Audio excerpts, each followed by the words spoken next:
Hello guys welcome to my mini blog हजुरहरू सबैजनालाई स्वागत छ आई होप सबैजना सन्चै हुनुहुन्छ होला। आज चाहिँ हामी बाहिर छौँ के अरे दहमा यस्तो यहाँ सक्नुहुन्छ पूजा गर्नको लागि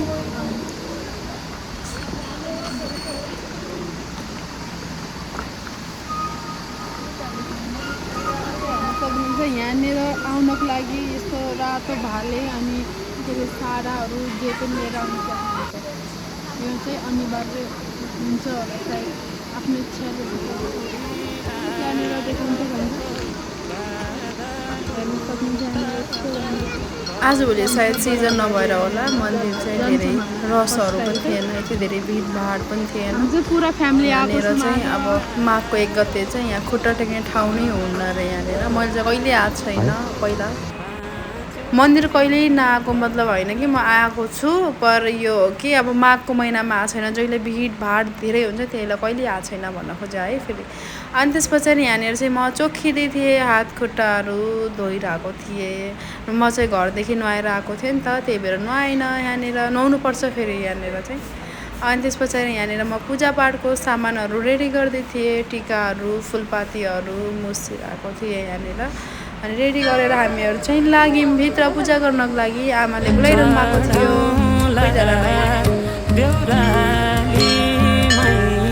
पछाडि हुनुहुन्थ्यो नि त बोईहरू भान्जाहरू।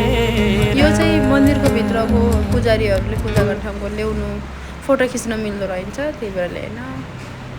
अनि यो चाहिँ यो भाले चाहिँ काटेर यसको बोलर चाहिँ भगवान्लाई चढाउनु पर्छ। अनि त्यस पछाडि यो मन्दिरमा पुरा घुमिरहनु भएको थियो भालेलाई लगेर। मेरो भान्जा चाहिँ घुम्नु पर्ने रहेछ, पुरा मन्दिरै घुम्नुपर्छ होला सायद, म थिइनँ त्यही भएर त्यति थाहा भएन। यो चाहिँ मेरो भान्जाले बनाइदिनु भएको भिडियो हो, थ्याङ्क यू सो मच भान्जा। अनि हामीहरू चाहिँ अर्को मन्दिरमा लाग्यौँ पूजा गर्नको लागि। म चाहिँ त्यति पूजापाठमा त्यस्तो अगाडि हुन्न नि त, त्यही भएर त्यति खासै अब आउन्न। आफ्नो मनले जति म सक्छु, मेरो मनलाई जति मलाई थाहा छ त्यति नै मैले आफ्नो हिसाबले गरिरहेको थिएँ। कसैले जज नगरिदिनु होला, पूजा त पूजै हुन्छ चाहे जस्तो सुकै गरे पनि। सिद्धसले मनले आँटेर गरे भइहाल्यो नि, जस्तो सुकै भए पनि। यहाँनिर चाहिँ मेरो छोराहरूले थाक्यो होला नि, त्यही भएर मजाले बसिरहेको थिएँ पूजा गर्ने बेलामा। अब अर्को आउँछ यस्तो मजाले हात जोड्छ बिचराले, खै के मागेको यिन दुइटाले त्यो भएर थाहा भएन। अनि यहाँनिर चाहिँ मैले यो ध्वजा बानिरहेको थिएँ पर भएन, यो पुगेन, त्यही भएर फेरि अन्त ठाउँ बानेको। मेरो आमाले सिकाइरहनु भएको थियो पछाडिबाट यस्तरी गर भनेर। अनि यिनीहरूले चाहिँ यो पुरा यिनीहरूको बाउहरूले किन्नु भएको थियो जस्तो लागेको थियो मन्दिरहरू होइन, आफ्नै जस्तो गरेर घुमिरहेको थिएँ यताउता, यस्तो दुःख दिएर आज त। अनि यहाँनिर चाहिँ माछाहरू हेर्न सक्नुहुन्छ यति राम्रो थियो, हामीले चाहिँ चारो हाल्दै थियौँ। फाइनली हामीहरू चाहिँ पूजा गरेर आइसक्यौँ। अब हाम्रो देखाउँ त्यहाँनिर खाना पनि लाग्छ खाना।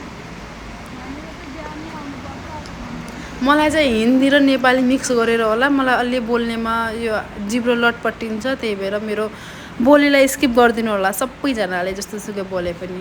यहाँनिर मेरो बच्चाहरूलाई यति परेसान गरेर अब के गर्नु, परेसान रोए कराएर पनि उनीहरूलाई खेलाउनै पऱ्यो।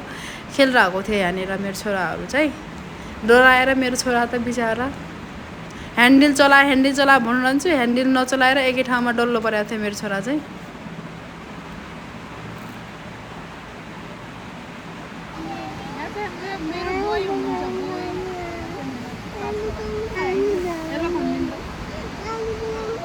बिचरा मेरो सोझा आमा बोईलाई मैले भिडियो बनाउनको लागि जबरजस्ती हाई हेलो भनिदिनु न भन्दा अनि यिनी बच्चाहरू त भगवान् कस्तो थियो कस्तो यो दिन, मलाई मात्रै थाहा छ, हामीहरूलाई मात्रै। यो बर्गरको फोटो देखेर यही खाने भनेर यिनीहरूले जिद्दी गरेर यस्तो गराएको थिए, पर यहाँनिर चाहिँ पाउने रहन्छ नि त बर्गर, मन्दिरमा पकौडाहरू मात्रै पाइने रहेछ, त्यही भएर यिनीहरूलाई त्यो पोस्टरको फोटो म त यही खाने भनेर यिनीहरूले यति दुःख दिइरहेको थिएँ। हाम्रो मात्रै बच्चा यस्तो हो कि सबैजनाको बच्चा यस्तो शरारती हुन्। अब नास्ता यहाँ चाहिँ हाम्रो आमा हुनुहुन्छ, त्यहाँ चाहिँ आन्टी हुनुहुन्छ, यहाँ आन्टी धेरै महँगो दिइरहनु भएको।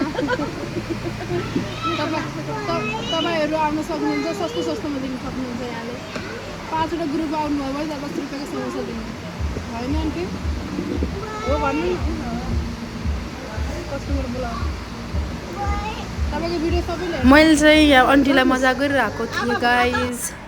सो मेरो भिडियोलाई जसले लाइक कमेन्ट गर्छ बडा बाजेले रक्षा गरून्, लाइक कमेन्ट नगरे पनि रक्षा गरून् सबैजनालाई।